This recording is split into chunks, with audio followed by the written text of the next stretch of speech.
It isn't just about the pricing of the product and whether it's the right product. It's also about how important the brain thinks that specific product is. So how valuable is that product to that consumer in that moment in time? So when people are seeing your products and services, how valuable does the brain think your product and service is relative to how valuable it thinks your competitors' products and services are?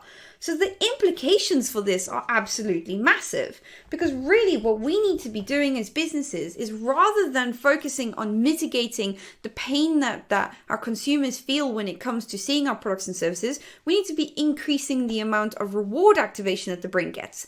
And that's what nurture does. But good nurture, the types that everyone always has all the statistics about, good nurture goes further than that, because good nurture taps into awareness. So as we go through deciding whether or not we, need a specific product or service, or having a problem happen, and then moving through all those various different stages, we go through something called the general buying process. And many, many years ago, Eugene Schwartz put together awareness stages. And I utilize the awareness stages because it maps what the brain does really well. So we start off unaware that we have a problem. Then something happens. There's a catalyst. There's, something happens, and suddenly we realize all the symptoms I've been feeling, they're this problem. They're this specific thing. Once we realize that we have a problem, and we go off and we research and we learn more about that problem, we start to become aware that there are solutions available to help us with that problem. As we learn more about those solutions, we start to realize that there are specific products out there that will help us with our specific challenge. We create our own criteria. And then finally, we eliminate different types of products and services until we come to the product that we want the most. And that's when we become most aware. So we go through each and every single one of those stages. Your consumers will too, regardless of whether you're B2B, B2C, or B2G. Everybody goes through these stages. And really, in the beginning, you're just feeling those symptoms.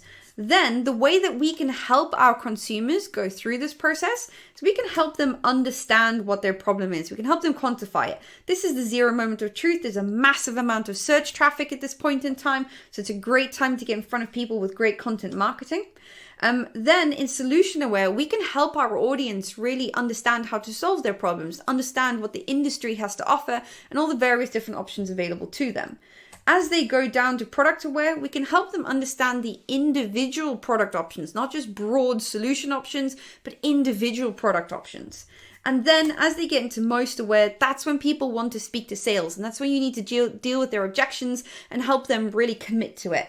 So the thing we need to do is we need to mind the awareness, and good quality nurture takes into consideration all the different awareness stages. And really, this is what helps increase the reward activation in the brain. Because what we're doing is we're being helpful and we're helping people understand the process. We're increasing that reward activation and we're utilizing nurture to do so.